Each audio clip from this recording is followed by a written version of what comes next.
오늘 읽은 저희 그 창세기 31장 말씀에서는 이제 야곱과 라반이 관계를 정리하는 내용이 나옵니다. 아내의 몸값을 위해서 7년, 14년 동안 종살이를 했던 야곱이 나머지 6년 동안에 상당히 많은 재산을 모으게 됩니다. 어떻게 보면 어린아이들 동화의 신데렐라 같은 이야기라고 생각을 합니다. 정말 종처럼 아무것도 없는 빈털터리로 무시받고 살았던 야곱이 이제 6년 동안 굉장히 많은 재산을 모으고 이제 사람들 앞에 내놓으라 하는 그러한 삶을 살아가게 되었다는 것이죠. 창세기 31장의 이야기는 이렇게 이제 그 야곱이 그런 상황 속에서 가나안으로 떠나게 되는 그러한 배경을 설명을 하고 그리고 이 가나안으로 떠나는 과정에서 문제가 되는 두 가지를 해결을 하는 모습을 보여줍니다. 하나는 이제 가족들, 아내들과 더불어 이제 떠나가게 되는 부분에 대해서 설득을 하는 과정이 있고, 그 다음에 떠날 때에 막아서는 그 라반과 화해하는 그러한 내용들이 이 31장에 나오게 됩니다. 오늘은 그 앞부분에 있어서 아내들을 설득하는 그러한 장면을 저희들이 함께 보게 됩니다. 하나님은 자기 백성들에게 그저 풍요롭게 사는 그들의 삶에 만족하고 거기 머물러 있지 않도록 하십니다. 어떻게 보면 이제는 살만하다라고 생각하는 그 세상을 포기하고 하나님께서 계획하신 하나님의 나라를 위해서 발걸음을 내딛도록 하나님은 요구하고 계십니다. 그래서 이 야곱이 이제 점점 부자가 되고 이제 살 만큼 되었잖아요. 거기에 만족하지 아니하고 익숙했던 그 라반의 집에 더 이상 머물지 않도록 하나님은 야곱을 붙잡으십니다. 그리고 이제 라반을 떠나서 자기 부모가 있는 가나안 땅으로 돌아가도록 그의 마음을 움직이게 됩니다. 우리의 믿음의 사람들이 어떤 결정을 내리게 될 때에는 가장 크게 작용하는 것이 두 가지라고 생각을 합니다. 하나는 우리 주변의 환경, 우리 주변에 일어나는 일들을 보면서 내가 이렇게 해야 되겠구나 라고 하는 결단을 하게 되죠. 그러나 이보다 더 중요한 것은 그러한 상황 속에서 우리들에게 들려주시는 하나님의 말씀이라고 생각을 합니다. 오늘 야곱이 가나안 땅으로 떠나는 과정을 보게 되면 첫 번째는 그 상황을 통해서 이제는 때가 됐구나 라고 하는 것을 느끼도록 만드셨습니다. 또 하나는 하나님의 말씀을 통해서 그로 하여금 떠나게 만들었던 내용을 보게 되지요. 여기 환경은 어땠습니까? 31장 1절에 보니까 야곱에게 라반의 아들들이 이렇게 이야기를 합니다. 야곱이 우리 아버지의 소유를 다 빼앗고 우리 아버지의 소유로 말미암아 이 모든 재물을 모았다라고 이야기를 합니다. 여러분, 이 말이 맞을까요? 지금까지 라반이 재산을 축적할 수 있었던 것은 야곱이 있었기 때문이었습니다. 야곱이 오기 전과 야곱이 온 이후에 그 가정의 삶은 완전히 달라졌습니다. 야곱 때문에 부를 축적할 수 있었거든요. 그리고 지금은 그 라반이 가지고 있었던 재산 가운데 상당히 많은 부분이 이제는 야곱에게로 넘어왔습니다. 그런데 야곱의 사촌들이자 처남이라고 할 수 있는 이 라반의 아들들이 야곱을 향해서 질투하며 지금 비난의 화살을 쏟아붓기 시작을 하는 겁니다. 하나님의 손길 안에서 야곱이 번창했다라고 하는 얘기는 다른 말로 이야기하면 라반에게 있었던 재산이 야곱에게 넘어간 것을 이야기하잖아요. 그러니까 라반의 입장에서 기분이 좋을 리가 없어요. 그의 자녀들이 생각할 때는 내게 주어지는 유산들이 이제는 점점 줄어들고 있구나라고 생각을 할 수 있었습니다. 그리고 이 라반의 자손들은 하나님께서 역사하시는 것을 바라볼 수 있는 영적인 안목이 없었습니다. 만약 영적인 눈이 있었다면 자기 아버지가 얼마나 야곱에게 악랄하게 대했는지를 보며 회개했을 거라고 생각을 합니다. 그러나 그들은 이 모든 상황 속에서 야곱을 비난하고 자기들의 몫이 없어지는 부분들에 대해서 지금 안타까워하고 있는 겁니다. 또 자기들이 이만큼이라도 잘 살 수 있었던 것은 야곱 덕분이라고 하는 사실을 알고 있었음에도 불구하고 그들은 야곱을 향해서 이렇게 비난하고 있습니다. 뿐만 아닙니다. 야곱을 바라보고 있는 라반의 시선도 바뀌었습니다. 2절 말씀에 보니까 야곱이 라반의 안색을 본즉 자기에게 대하여 전과 같지 아니하더라. 전과 같지 아니했다라고 이야기를 합니다. 그 문구를 잘 풀어보면 이런 얘기예요. 라반의 얼굴이 더 이상 야곱과 함께하지 않았다라고 하는 얘기예요.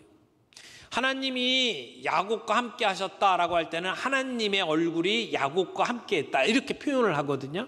그런데 지금 라반은 야곱에게 그의 얼굴을 돌리지 않았다고 이야기를 합니다. 하나님은 야곱에게 내가 너와 함께 하겠다고 약속하셨고 그 약속을 신실하게 이루셨어요. 늘 야곱을 향하여 얼굴을 드시고 야곱에게 복을 베풀어 주셨습니다. 그런데 라반은 그 얼굴이 야곱과 함께 하지 않았습니다. 그의 안색이 변했습니다. 지금까지는 야곱이 라반에게는 봉과 같은 존재이지 않았을까요? 요즘 말로 이야기하면 호구라고 표현하죠. 늘 이렇게 등쳐먹는 대상이었던 것 같아요. 라헬을 사랑한다고 하는 그것을 약점 잡아서 그를 14년 동안이나 종으로 부려먹었습니다. 그 이후에도 계속해서 계약을 바꿔가면서 그를 등쳐먹는 일을 라반이 해왔단 말이에요. 그에게는 야곱은 늘 이용당하는 사람이었습니다. 그런데 입장이 바뀌었어요. 지금은 대등한 사람들이 되었단 말이에요. 아니 경쟁자가 되어버렸습니다. 그러니까 라반의 표정이 좋을 리가 없습니다. 사실 야곱은 이런 대접을 받는 것이 억울할 수 있죠. 지금까지 장인과 더불어 계약을 맺었어요. 그래서 무늬가 있는 것, 점 있는 것, 얼룩진 것 이런 것들만 내 것을 삼겠다고 약속을 했단 말이에요. 그리고 그런 계약을 한 그날 야곱에게 지금까지 돌보도록 주어졌던 양들 가운데에서 얼룩진 것, 점 있는 것, 검은 모든 양들은 다 뺏어서 라반의 아들들에게 주었고 그리고 야곱과 그 라반의 아들들이 키우는 양들 사이에는 3일길을 두어서 더 이상 오갈 수 없도록 만들었단 말이에요. 그래서 야곱의 몫으로 받을 수 있는 모든 그 양들을 원천 차단을 시켰습니다. 그런데도 불구하고 지금 야곱의 재산이 이렇게 많아진 것은 사람의 힘으로 할 수 있는 것이 아니었습니다. 야곱은 하나님의 도우시는 손길 때문에 이렇게 부자가 될 수 있었던 것이죠. 그런데 그런 상황을 보고 지금 라반은 얼굴을 바꾸고 그리고 그의 아들들은 지금 야곱을 향하여 비난하고 있습니다. 이런 상황을 파악한 야곱이 이제는 더 이상 이곳에 머무르면 안 되겠구나 라고 하는 생각을 하게 된 거죠. 생명의 위협까지 느끼는 상황 속에서 더 이상 이 외삼촌의 집에 머물 이유가 없어진 겁니다. 그런데 이럴 때에 하나님께서 야곱에게 나타나셔서 말씀해 주십니다. 3절 말씀 보겠습니다. 여호와께서 야곱에게 이르시되 내 조상의 땅 내 족속에게로 돌아가라. 내가 너와 함께 있으리라 하신지라. 처갓집 식구들로부터 더 이상 압박을 받으면서 더 이상 이곳에 머물 이유가 없겠다라고 생각을 할 그때에 하나님께서는 떠날 명분을 명확하게 주셨습니다. 이곳을 떠나라고 하는 겁니다. 내 조상의 땅, 내 족속에게로 돌아가라. 이렇게 하나님께서는 말씀해 주셨습니다. 이 말씀은 20년 전에 가나안 땅을 떠나서 이곳 하란 땅으로 올 때에 하나님께서 야곱에게 주셨던 약속과 동일한 것입니다. 자, 이렇게 하나님께서 야곱을 축복하시고 야곱을 지키시고 보호하신 것이 오늘 야곱의 고백입니다. 하나님의 사람이 살아온 삶의 고백. 오늘도 우리가 이런 고백을 하면서 주님 앞에 설 수 있기를 바랍니다. 두 번째, 야곱이 하는 것은 하나님의 부르심에 대한 고백입니다. 야곱이 뭐라고 이야기합니까? 내가 꿈을 꾸었다. 내가 꿈에 눈을 들어보니, 이 구약에서 꿈이라고 하는 것은 하나님께서 나타나시는 하나님의 현현의 한 방법으로 이야기를 합니다. 야곱은 꿈을 통해서 자신이 양떼를 많이 얻는 것을 보았습니다. 이 이야기를 하는 이유가 뭡니까? 내가 지금 양떼를 얻을 수 있었던 것은 하나님이 하신 일이다 라고 하는 것을 고백하는 것이죠. 11절에 꿈에 하나님의 사자가 내게 말씀하시기를 야곱아 하기로 내가 대답하기를 여기 있나이다 하며, 야곱은 하나님께서 부를 때에 뭐라고 대답했어요? 내가 여기 있나이다 라고 대답을 했어요. 하나님의 말씀을 듣고 순종할 자세가 되어 있는 거죠. 하나님이 말씀하시면 그 말씀대로 순종하겠습니다 라고 하는 순종의 자세를 내가 여기 있나이다 라고 고백을 하는 겁니다. 그러면서 12절에 하나님의 말씀이 임합니다. 이르시되 내 눈을 들어보라. 양떼를 탄 순양은 다 얼룩무늬 있는 것, 점 있는 것, 아롱진 것이니라. 라반이 내게 행한 모든 것을 내가 보았노라. 하나님의 말씀이 뭐예요? 보셨다는 거예요. 뭘 봤어요? 라반이 야곱에게 행한 것을 보았다라고 이야기를 하는 겁니다. 라반이 야곱을 이유 없이 박대했던 것을 보았다. 그래서 오늘 라반의 짐승을 빼앗아서 야곱에게 주신 것은 하나님의 심판이었다라고 이야기를 하는 겁니다. 라반이 했던 행위는 두 가지 측면에서 하나님의 심판을 받을 수밖에 없었어요. 하나님은 하나님의 나라 백성들을 복 주셨어요. 그래서 아브라함에게 내가 너에게 복을 준다. 그리고 천하 만민이 너를 통해서 복 받는다라고 말씀을 하면서 이렇게 말씀하셨어요. 너를 축복하는 자에게는 내가 복을 주고 너를 저주하는 자에게는 그들에게 저주할 것이다. 이게 하나님의 약속이었죠. 그런데 라반은 어떻게 했습니까? 하나님의 자녀인 야곱을 핍박했습니다. 야곱을 저주했습니다. 지난 20년 동안 야곱을 그렇게 핍박했잖아요. 그러니 하나님께서 그런 라반을 가만히 두실 리가 없습니다. 두 번째, 하나님께서는 늘 약한 자, 어려운 사람들을 도우라고 말씀을 하셨어요. 이방인 나그네들을 환대하라고 가르쳐 주셨거든요. 그런데 야곱은 라반의 집에 이방인으로 왔습니다. 아무것도 없는 빈털터리로 왔어요. 여러분, 야곱이 자기보다 어려운 위치에 있었던 것을 라반은 너무나 잘 알고 있었고 그걸 이용했습니다. 세상에 제일 비열한 인간이 자기보다 힘없고 연약한 사람들을 착취하는 자들입니다. 세상에 제일 비열한 사람들이 그 주먹 좀 있다고 자기보다 약한 사람들 주먹질하는 사람이잖아요. 하나님은 이런 자들을 결코 그냥 지켜보시지 않습니다. 하나님이 그냥 지켜만 보고 있다라면 하나님은 정의의 하나님이 아니죠. 하나님께서는 지금 라반이 야곱에게 행한 행위를 어떻게 했다고요? 지켜보셨다고요. 그리고 그를 심판하고 있는 겁니다. 하나님께서는 야곱에게 주셨던 약속을 신실하게 지키셨습니다. 내가 너와 함께 하겠다. 내가 너를 보호하겠다. 그리고 너로 다시 부모의 집으로 돌아가게 만들겠다라고 약속을 하셨잖아요. 지금 20년 동안 하나님은 야곱과 함께 하셨습니다. 그래서 라반의 집에 복을 주셨고 그리고 이제는 라반의 재산을 빼앗아서 야곱에게 주십니다.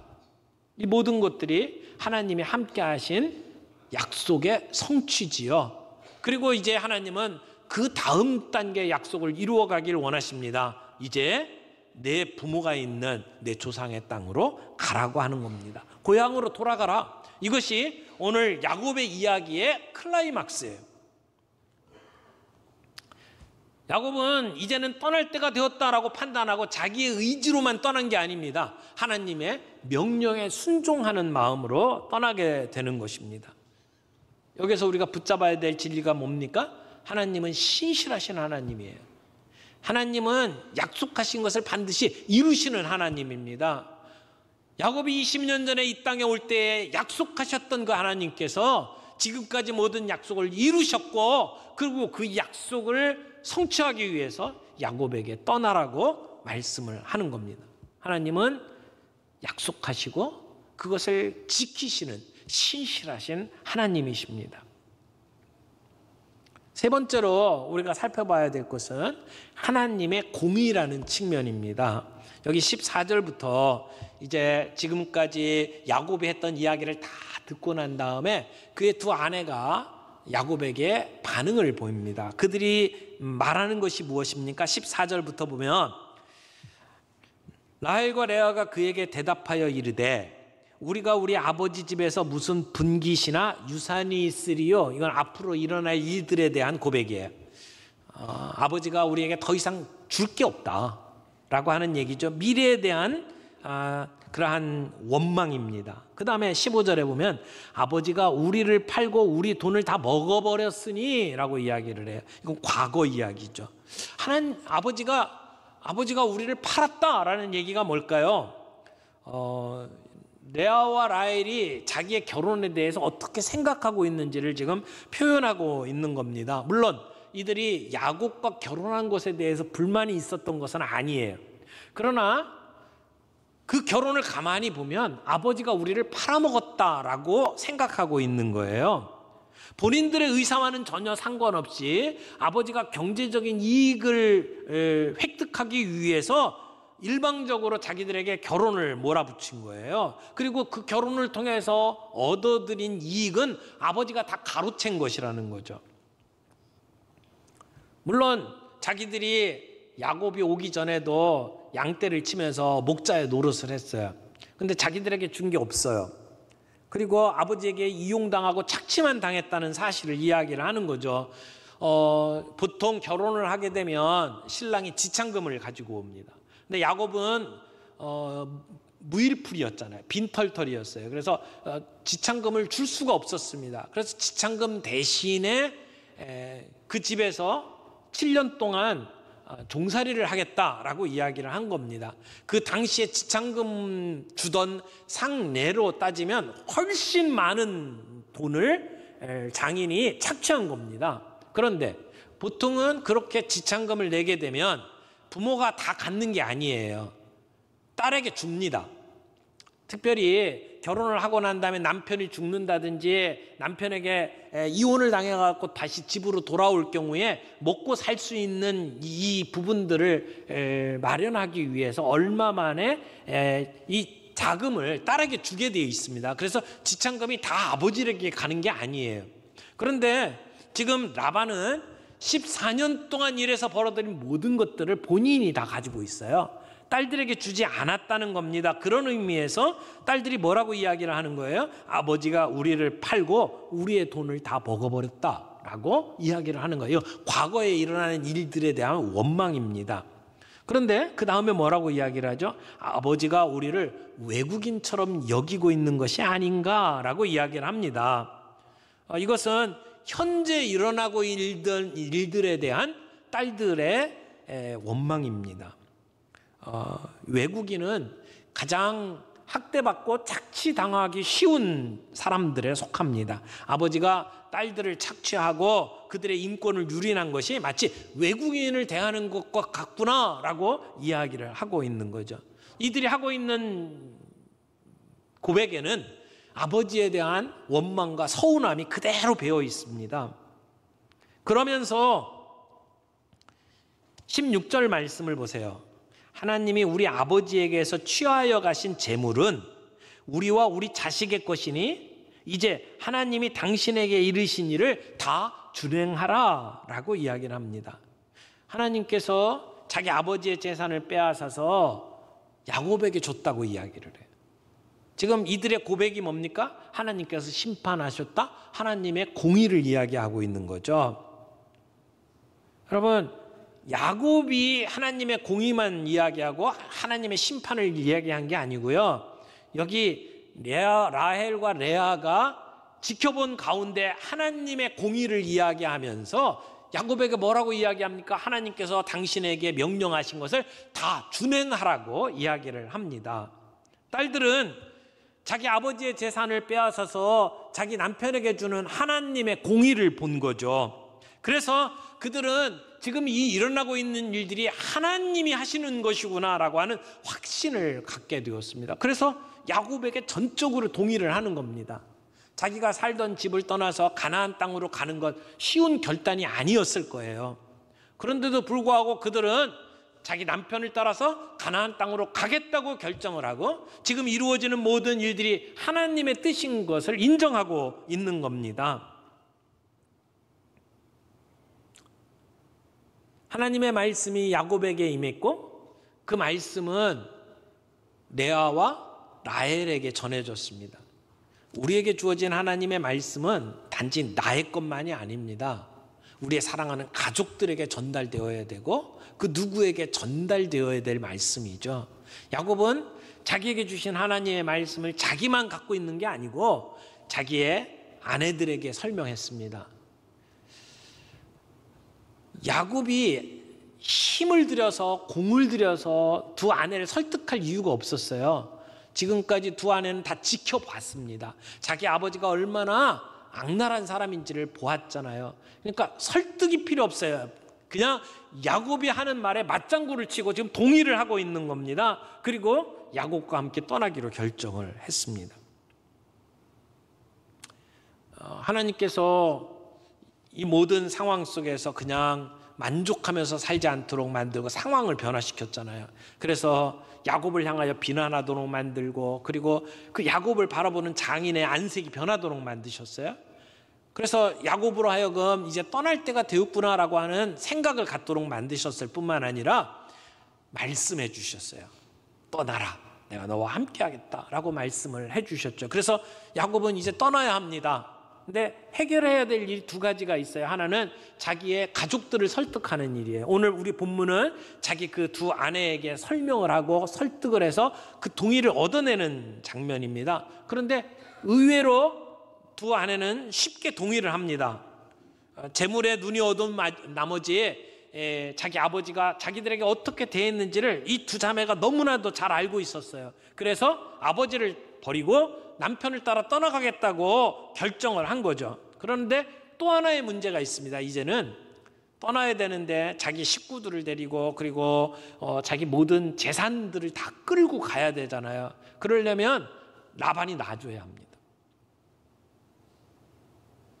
이제 다음 주에 우리가 함께 나누게 될 본문이 그 라반과 갈등을 어떻게 해결하는지를 보여줍니다. 그것은 다음 주에 우리들이 나누기로 하고요. 오늘 하나님의 백성으로서 야곱은 자기가 어떻게 행동하고 있는지를 이 두 아내와 더불어 대화하는 가운데 우리가 세 가지를 정리했어요. 하나님이 나를 축복하셨고 보호해 주셨다. 하나님은 신실하신 하나님, 약속을 지키시는 하나님, 그렇게 고백하는 것이고요. 또 하나는 꿈에 나타나신 하나님이 내게 말씀하셨다. 하나님이 나를 부르셨다는 거죠. 가나안 땅으로 떠나도록 하나님이 명령하셨다라고 이야기를 합니다. 그러므로 가나안 땅에 가는 것은 단순히 내가 내린 지혜로운 판단만이 아니라 하나님의 명령이다라고 하는 것을 이야기를 했고, 그리고 라헬과 레아가 야곱의 이야기를 듣고 고백하는 내용을 통해서 우리가 확인할 수 있는 게 뭡니까? 하나님의 공의라는 것입니다.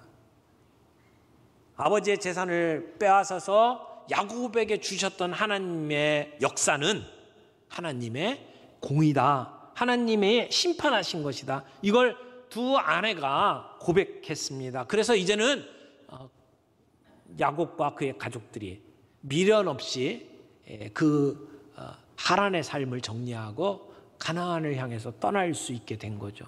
지금까지 익숙했던 그들의 삶을 뒤로 하고 하나님이 부르시는 하나님 나라의 역사를 위해서 새로운 발걸음을 내디딜 수 있게 되는 겁니다. 하나님의 말씀은 야곱에게 임하시고 그리고 그 말씀이 야곱을 변화시켰어요.